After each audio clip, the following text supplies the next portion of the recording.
So, you hear the word rugby, and you think you know the game, right?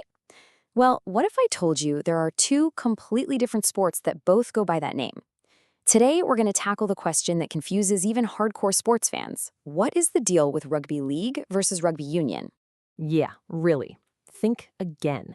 Because while they've got a shared history and that same odd-shaped ball, a fan of one code will tell you the other is practically a different universe. So let's get into it. Let's break down exactly what makes them so different. First things first, how did we end up with two rugbies anyway? Well, to get that, we have to rewind the clock a bit to the moment one sport literally broke in two. Believe it or not, it all came down to money and, well, class. See, back in the day, the folks in charge of rugby, the Rugby Football Union, were adamant that the game stay amateur. No pay, no way. But a whole bunch of clubs up in northern England, mostly filled with working class guys, said, hang on, if we take a day off work to play, we should get paid for it. The big bosses refused, so those northern clubs just walked away and started their own professional game. And you can see that whole story right here. It all starts as one big happy family in the 1800s. Then, bam, 1895, the big split. They formed something called the Northern Union, which is what we now call rugby league.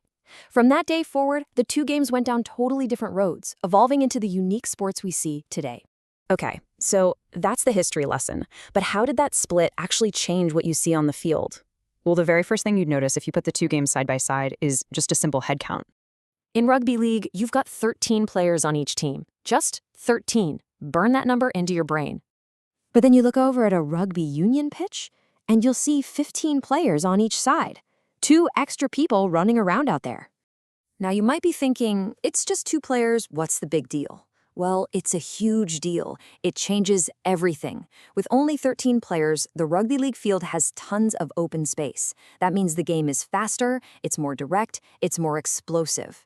In union, those two extra bodies clog everything up, so the game becomes this slow, strategic grind, a real tactical battle for every single yard. But the player count is just the start.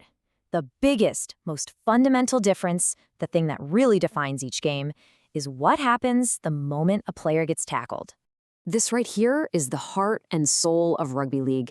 You get 6 chances. That's it.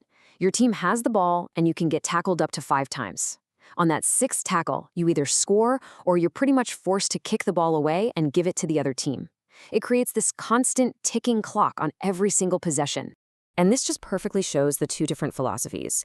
In league, after a tackle, the player just gets up, puts the ball on the ground, and rolls it back with his foot. It's called a play the ball. It's quick, it's clean, and it keeps the game moving at a breakneck pace. In union, though, the tackle is just the beginning of the fight. Players from both teams pile in over the ball, creating a ruck or a maul, and they basically have a massive shoving match to win possession. So this leads to a huge difference. Because of that constant fight for the ball in union, there's no tackle limit. None. As long as your team keeps winning those rucks and mauls after each tackle, you can keep the ball forever, in theory. It's a continuous, relentless battle for possession. Now, with all these different rules about tackles and possession, it probably won't surprise you to learn that the way teams score points is also pretty different, and it totally changes the strategy of the game. Okay, check out the scoreboard because this tells a really interesting story. In union, a try is worth 5 points, a little more valuable than the 4 points you get in league. But look at the kicks. A penalty goal or a drop goal is worth way more in union.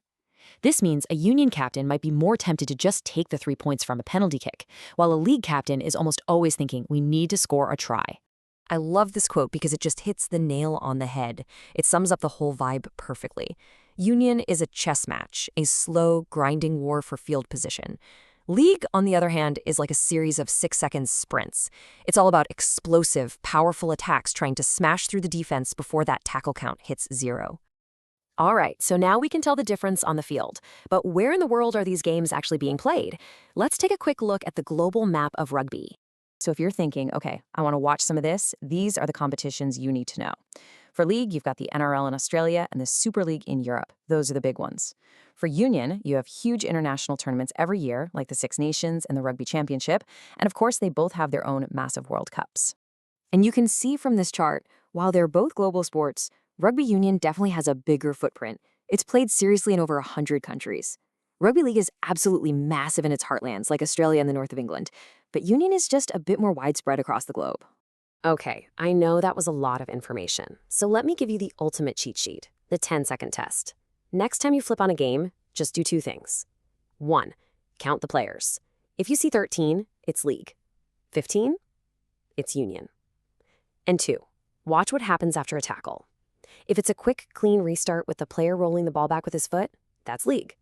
If it turns into a giant pile of bodies fighting over the ball, 100% you are watching rugby union. Simple as that. So there you have it, one game torn in two by an argument over pay, which then grew into two totally unique and totally thrilling sports. You've got the fast-paced, structured attack of league versus the complex, chaotic, and continuous battle of union. It really just leaves one question, doesn't it? Which one would you rather play? Thanks for joining me for this explainer.